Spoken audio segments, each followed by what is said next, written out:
Okay, this video is about stress in the brain. It's chapter 32 of this book, The Medical Reformation and the Vegan Renaissance. Okay, so stress has obviously a big effect on the brain. Stress increases, the hormones of cortisol and the catecholamines. Cortisol is a corticosteroid hormone. Catecholamine means epinephrine and norepinephrine. Okay, and another question is, well, what makes you more resilient, able to better handle stress? Number one is stoicism, which is sort of the philosophy of some of the ancient Romans and ancient Greeks. Like Epictetus was the Greek slave in Rome. Basically, don't bother your mind thinking about the things you can't control. Focus on what you can control and just accept the fact that life is the way it is. Okay, that's sort of stoicism. Marcus Aurelius, the Roman emperor, was also a famous stoic. Faith in God. And it's a little bit like that one serenity prayer. You only bother with the things that you have some control over. Faith in God makes people more resilient. Keeping yourself in good health makes you more resilient. Getting your sunshine in the daytime to have your vitamin D. Having loving relationships with your family, your parents, your kids. Maintaining some type of social supports. Trying to get along with people and maintain some good relationships in your life. Having some money is helpful for handling difficult situations. Having a sense of purpose in your life. I think that's one of the most important controllable variables, because as long as you feel like, well, at least I'm doing this one thing that's really good, it helps you to accept the problems and the sadness in other areas of your life. I mean, if your whole life feels like it's going nowhere and in no good direction, then you're going to be sad. But if you feel like at least I'm pursuing this one good thing despite the fact that I'm kind of getting hassled or ripped off in other ways, you'll at least have some happiness from that. That's actually a more powerful thing than one realizes. And a lot of people have come to that conclusion. Viktor Frankl, Fyodor Dostoevsky, Schopenhauer. Schopenhauer said, forget about having a happy life. You can't control your life enough to really be able to make yourself happy. But if you focus on having a heroic life, doing what you feel you should do, then you like yourself, you respect yourself, and that makes you happier. And that's actually true. Adequate sleep. Yeah, you're a lot more resilient when you've got adequate sleep. Lack of sleep raises your stress level a lot. Maintaining good health, getting exercise, having good role models. Like sometimes I'll say to myself, I want to be like such and such a person, and in order to be like them, some good person, I have to do this, this, and this. And that helped me a lot in wrestling. As soon as I started hanging around with the Schultz brothers, like Mark Schultz in particular, and he would tell me this, this, this, I would do exactly what he said, and I just kept getting better and better at wrestling. I wish I had talked to him my freshman year, the beginning of my freshman year, instead of the end of my sophomore year. Okay, having heroes. Again, I'll try to be like my heroes, and that gives me more energy, resilience, and sense of direction. Self-esteem. When you're doing what you should be doing, you like yourself because you feel like, yes, I'm holding up to the agreement I had with myself, and you respect yourself because of that. Social adaptability. Yeah, you got to learn how to make lemons out of lemonade and just go with the flow and not get bothered by trivial things you can't control. Friends make you happier, healthy diet, simplified life. Simplified life's a big one because there's always more things that want your time, so you have to basically decide what matters and what's trivial and avoid all the trivial stuff as much as you can. Why does stress kill people? Because it makes your blood more thrombotic, so it increases your risk of having a heart attack or a stroke. Being stressed out will increase factor VIII, clotting factor, fibrinogen, clotting factor, acute phase reactant protein, increase platelet activation. Okay. Stress increases your risk of infection and cancer because it suppresses your immune system, so you're more vulnerable to cancer. If you're chronically stressed out, you're more vulnerable to cancer and infections. Like I said, too, it also increases the risk of cancer and metastatic spread because it activates platelets, and the platelets, when they're activated, they can form almost like a miniature clot around metastasizing cancer cells in your blood, and they hide them from the immune system. Stress will increase the risk of cognitive impairment. Yeah, it has an excitotoxin effect on the brain when it is excessive. Stress increases the risk of leaky gut. When you got leaky gut, you get more postprandial bacterial endotoxemia, more endotoxemia-related clots, all things that can worsen cognitive function. And the leaky gut can cause autoimmune disease, a whole bunch of things. What is stress? Stress is typically a physiological response to some immediate danger, like a perceived physical danger. And usually it's designed to help us survive for the next 15, 20 minutes. It's not designed to go on and on day after day. It also can happen when we're tired from a lack of sleep to give us more energy. And a little bit of stress can be good to energize you to do some athletic activity or whatever else it is that you have to do. So a healthy amount of stress is called eustress, EU stress. Okay, bad stress is distress.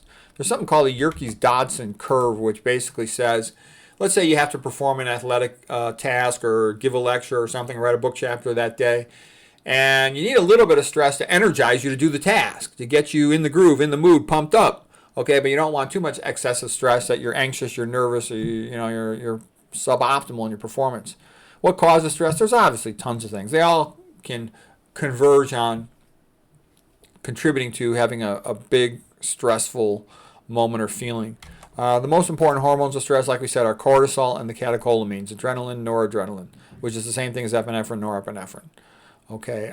There's also some involvement of what's called the renin-angiotensin-aldosterone system. What are stress equivalents? Well, like I said, if you're sleep deprived, you get the same hormones elevated. If you're drinking caffeine, you get the same hormones elevated. So those are stress equivalents. That's another reason why I quit coffee and I don't ingest any form of caffeine at all. And caffeine is addictive, so it'll get you having more and more of it. When you quit, you'll have some withdrawal symptoms. Caffeine has a diuretic effect, which can make you thirstier. It has an insomnia effect, so you don't sleep as well. Soda pop makers will put salt into soda pops to make a person thirstier and drink more, and then they'll add more high fructose corn syrup to cover up the taste of the salt. Again, it's a big trick, and it's got BPA coating and estrogenic chemical to make you fatter. There's aluminum in the inside surface of the can to make you stupider. Stress kind of puts you into what's called a limbic mentality. So limbic system is the mammal brain. So the way your brain works is you got your brainstem, kind of from the side, looks like a fist. All right, and that's your brainstem. It's connected to your spinal cord, and that's your reptile brain, so to speak. Above that is shaped like the letter C on a Chicago Bears football helmet. That's your limbic system, or your mammal brain, if you will. And on top of that is your cerebral cortex, your primate brain or human brain. And so the point of the matter is when you get an acute, intense stress response, you get a little less blood supply to your frontal lobes, and you become a little more like a mammal, fight, flight, or freeze. And so you don't think as sophisticated, nuanced of a way. You're more energized to do something, to run, to fight, whatever it is you have to do, but it makes you a little bit less intelligent.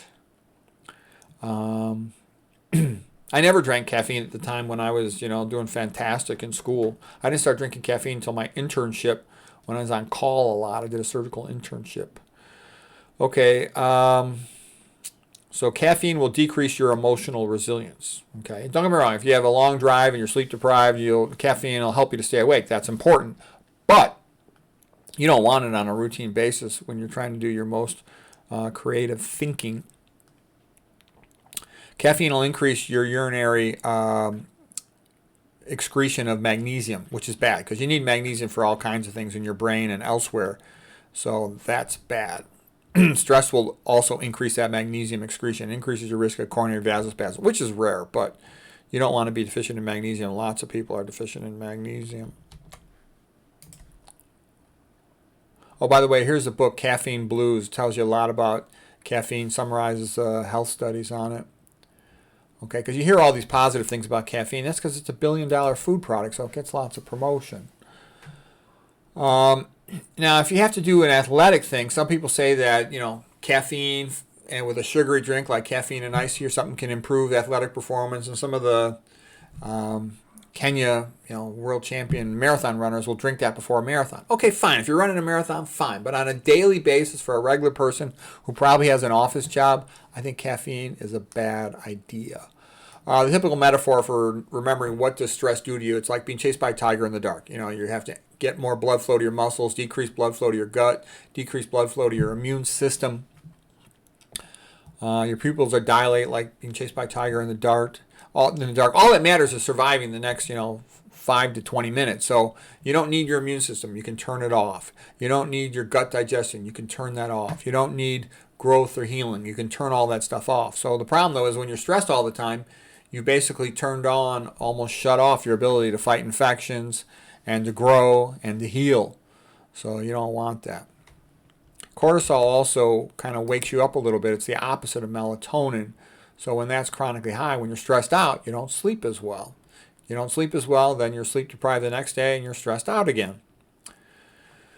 Cortisol also increases blood glucose level. It causes insulin resistance. So the elevated cortisol worsens diabetes.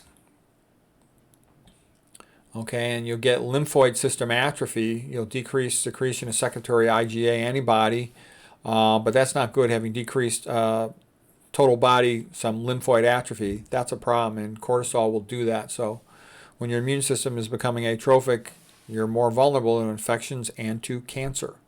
Okay, melatonin does the opposite. It improves immune function. Excessive cortisol also has an excitotoxin effect. It increases glutamate transmission at the hippocampal neurons. Hippocampus is your memory center. So basically, glutamate is about 90% of brain neurotransmitters, and when you have increased glutamate release, you're getting increased activation of the postsynaptic neuron. So it's called an excitotoxin. It'll cause increased calcium to go into the cytoplasm. And, you know, if you're thinking and reading, you want your brain neurons active, but you don't want them activated for no reason other than that your hormones are elevated. Iatrogenic means, you know, due to a pill. So if you're taking corticosteroid medications, that will increase the amount of active cortisol in your body. Cushing syndrome with elevated corticosteroids, cortisol from a tumor is quite rare. You can see, though, by elevating blood glucose, it increases your risk of diabetes, and it has an excitotoxin effect on the brain, and it increases your risk of clotting complications, heart attacks, and strokes. It also increases von Willebrand factor for clotting, factor VIII, etc. Okay. And you don't want to stress out your parents or anything just because there will be a little more increased risk for a cardiac event right in the 2 hours after that emotional event.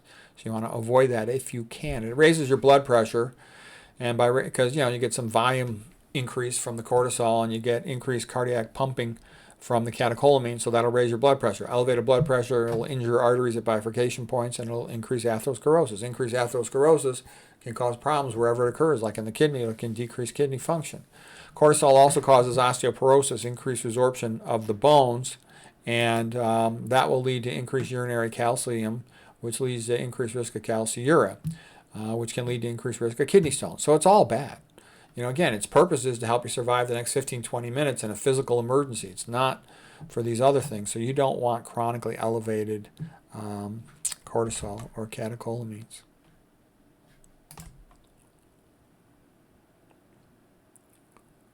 The body's a use it or lose it system, so you got to keep exercising to maintain your physical fitness.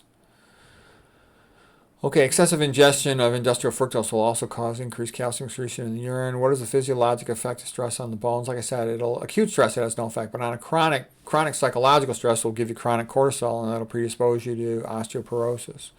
What happens to immune function? Like I said, during an acute physical emergency, long-term growth doesn't matter, so you shut all that stuff off. You're not worried about bacterial growth, so what if your blood iron is higher? Some viruses, like it appears that the herpes family viruses for cold sores, for example, seem able to somehow sense the cortisol levels, and when it's high, they're more likely to reoccur. They know the immune system can't do as much to them. Okay, what about cortisol, stress, and cancer risk? Yeah, caffeine also can decrease the ability of the body to repair DNA. Chronic high stress increases the risk of cancer. We talked about the platelet activation as well. What's the effect of stress on the body stores of magnesium? Yeah, you void out more magnesium, so then you get all the problems related to magnesium deficiency, and there's a lot of them.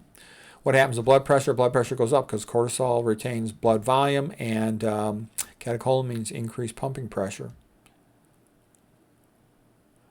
It causes worse wound healing. Caffeine can also lead to a decrease in DNA repair. What is the effect of stress on body weight? Well, acutely none, but chronically stressed out people get more insomnia, and that's perceived as stress. There's a bit of a vicious cycle. They'll tend to eat more sweets, and they'll also tend to eventually get fatter. I've known some doctors that were kind of stressed out, working long hours and sleep deprived, and they had a tendency towards becoming obese. Okay, I talked about the excitotoxin effect of cortisol.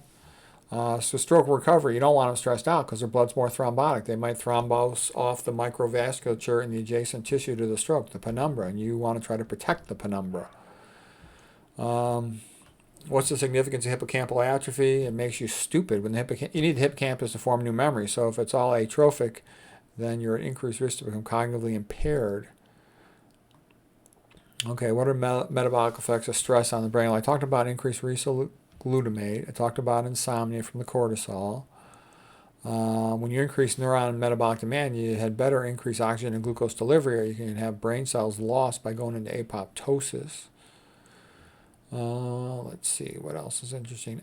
Free iron overload can contribute to redox cycling, dietary sodium to vasoconstriction. That kind of adds to the hypertension induced by the stress.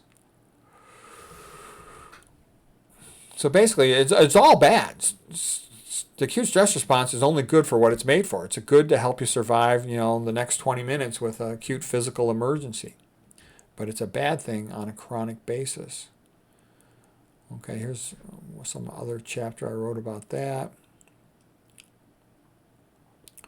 Those excitotoxin effects are going to increase cytoplasmic calcium, which can eventually push that neuron into apoptosis. The hippocampus is where you form new memories, like declarative memories, remembering facts, things that you could talk about. Unlike procedural memory, which is things that you just do, like ride a bike, that's more of a cerebellar thing, versus things you talk about is more of a hippocampal related thing. In the brain, we're not going to get into all this diabetes stuff, but diabetes really worsens cognitive function.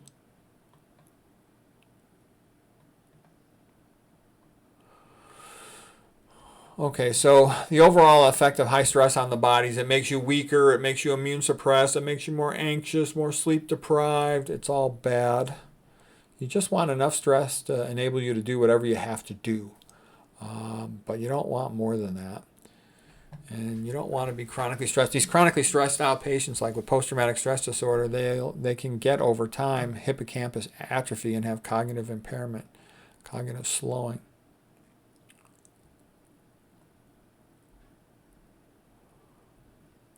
All right, so that's it for chapter 32 on stress. Hope that was helpful.